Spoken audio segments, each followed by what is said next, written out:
नाज़रीन, आम तौर पे मियाँ बीवी को आपस में लड़ाई करने के लिए किसी वजह की ज़रूरत नहीं पेश आती, लेकिन जब बात ईद की शॉपिंग हो तो फिर बना बनाया बहाना मौजूद होता है। आइए आपको दिखाते हैं। अल्लाह का लाख लाख शुक्र है, ईद के दिन करीब आ रहे हैं। ये तो शुक्र है अल्लाह का कि इसके ताए की डेथ हो गई है, वरना बहुत खर्चा होना था।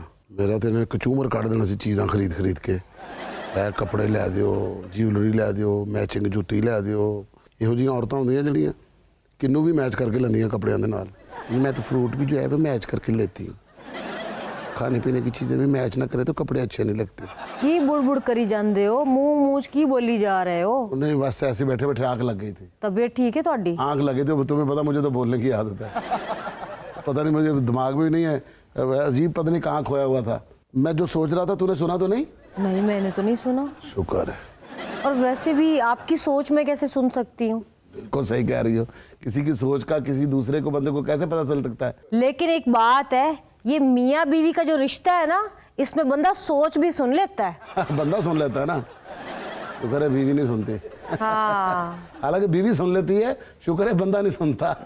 बंदा तो बेचारा सुनता ही रहता है, सोच के अलावा भी जो मुंह में आता है बोल देती है। बंदे ने तो सुनना ही होता है, इसके बावजूद बीवी फिर भी कह रही होती है अजी सुनते हो। बीवी चेहरे भी पढ़ लेती है, ये आपको किसी ने नहीं बताया, ये मैं बता रही हूँ आपको। तो अल्लाह ने नजूमी बना के भेजी है, हाथ भी अल्लाह ताला का ये तोहफा है कीमती। बस बहुत परेशान बैठी हुई हूँ जब से ताया जी की डेथ हुई है ना। ईदें तो आपकी है, मौजें तो आपकी लगी पड़ी हैं। मैं भी यही सोच रहा था कि ताया जी बहुत हो गए, भले इंसान थे। चलो अल्लाह जन्नतों में कर दे। अल्लाह पाक मगफिरत करे, जन्नतों में आला मकाम अता फरमाए। बस मैंने यही सोचा कि इस दफ़ा मैं ईद सेलिब्रेट नहीं करूँगी, और मैंने ईद की सारी कोई शॉपिंग करने का मेरा दिल ही नहीं कर रहा। प्यार भी तो बहुत है ना ताया के साथ। आपको पता है, ताया जी की डेथ ना हुई होती तो मैंने इतनी शॉपिंग करनी थी, मैंने ऐसी ईद मनानी थी कि सारे मोहल्ले ने देखना था। बड़े थे फिर बड़े ही होंगे। और मैंने ऐसे ऐसे ड्रेस सोचे हुए थे, इतनी मैंने शॉपिंग करनी थी। लेकिन अभी बुजुर्गों के नाल ही बंदियां दी जिंदगियां लंघदियां ने। ये बुजुर्ग ही होंदे ने जेड़े या तो ईद खराब कर जाते हैं या ठीक कर जाते हैं। मैं बड़ा मिस करूंगी इस ईद को भी और ताया जी को भी। मैं तो दुआवां दे रहा ताया जी को। अब देखो ना, ताया जी की वफात के बाद ईद मनाना कोई अच्छा थोड़ी लगता है। बिल्कुल अच्छा लगता, ना मनाओ, छੱਡ दियो। रिश्ता तेरा मेरा भी तो ताए ने कराया सी ना। हाँ बिल्कुल बिल्कुल। नहीं ना रहा फिर। क्या कहा आपने? देखना नहीं रहा दुनिया ते किने रहना है इत्थे, सबने टुर जाना। ये तो अल्लाह की मर्जी है ना। ताया टुर गया, ईद के बाद हो जाती वफात तो अलग बात थी। ये डेटा तय होंदियां ने। ताई ने ठीक फैसला किया, वरना हमारे खानदान में तो बहुत घट फौतगियां होंदियां। क्या कहा आपने? मैं तुम्हारे खानदान की कह रही थी तू? कितनी ज्यादा ईद की सेलिब्रेशंस होती, इतनी शॉपिंग करते, इतना सारी कजन्स भाभियां मिलके, और चांद रात को मेहंदी लगवाना, ज्वेलरी लेना, मैचिंग शूज लेना। उफ, इतना मजा आता था। याद है पिछली बारी छोटी ईद जदों आई है, ਤੁਹਾਡੇ ਖਾਨਦਾਨ ਨੇ ਚੀਜ਼ਾਂ ਖਰੀਦਦੇ ਵੱਡੀ ਈਦ ਲੈਣ ਦੀ ਸੀ। और आपको मेरा तो पता है। ਮੈਨੂੰ ਪਤਾ, ਮੇਰੀਆਂ 3 ਤਨਖਾਹਾਂ 2 ਕਮੇਟੀਆਂ। ਅੱਬਾ ਜੀ ਦੀ ਮੈਂ ਘੜੀ ਵੇਚੀ ਸੀ, ਉਹ ਉੱਥੇ ਵਿੱਚ ਲੱਗੀ है।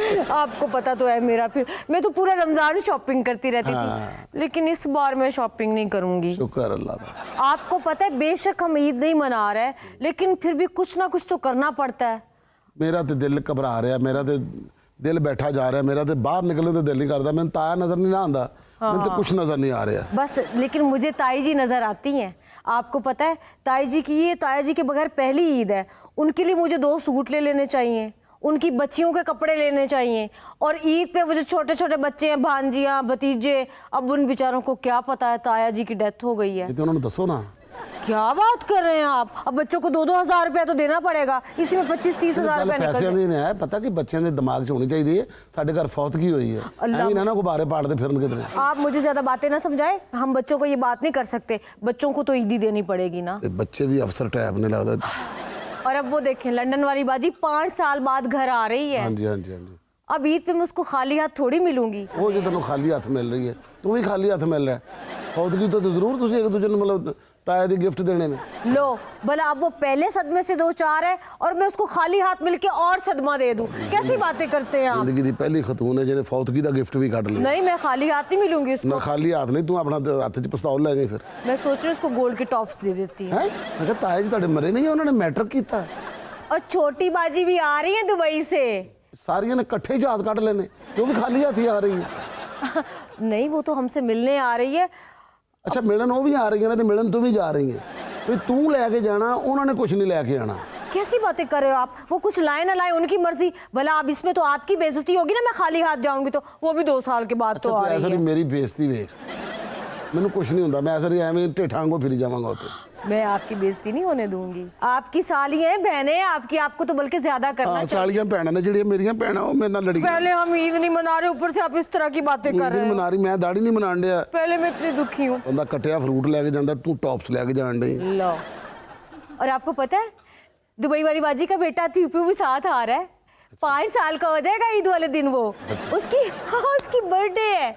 और मैंने पता क्या सोचा है, अब देखो हम ईद तो सेलिब्रेट कर नहीं रहे, लेकिन इत्तेफाक देखो ईद वाले दिन दुबई वाली बाजी के बेटे की बर्थडे है। अब वो तो सेलिब्रेट करनी पड़ेगी ना।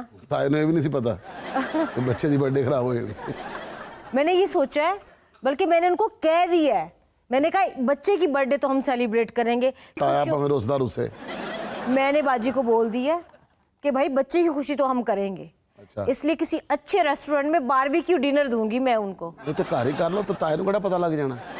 इसीलिए तो बाहर डिनर रखा है। अब घर पे करते तो मोहल्ले वालों ने बातें करनी थी कि लो ताज़ा ताज़ा ताया मरा है और इनको सालगिरह की खुशियाँ चढ़ी हुई हैं।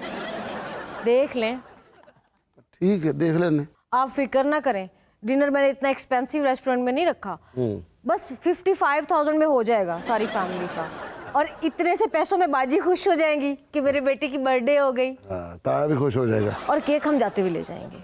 हाँ, कबर ते क्या हो गया आपको? नहीं, कबर ते नहीं जाना। सारे जो बाहरों एक ही आ रहे हैं, एक चक्कर ते लाना चाहिए ना उन्होंने कबर ते। उत्थे केक लै जाना कबर दे उत्ते, ते केक रख के जाकर जी बड़ा अफसोस होया हैप्पी बर्थडे टू यू दुआ मांग के निकल जाना।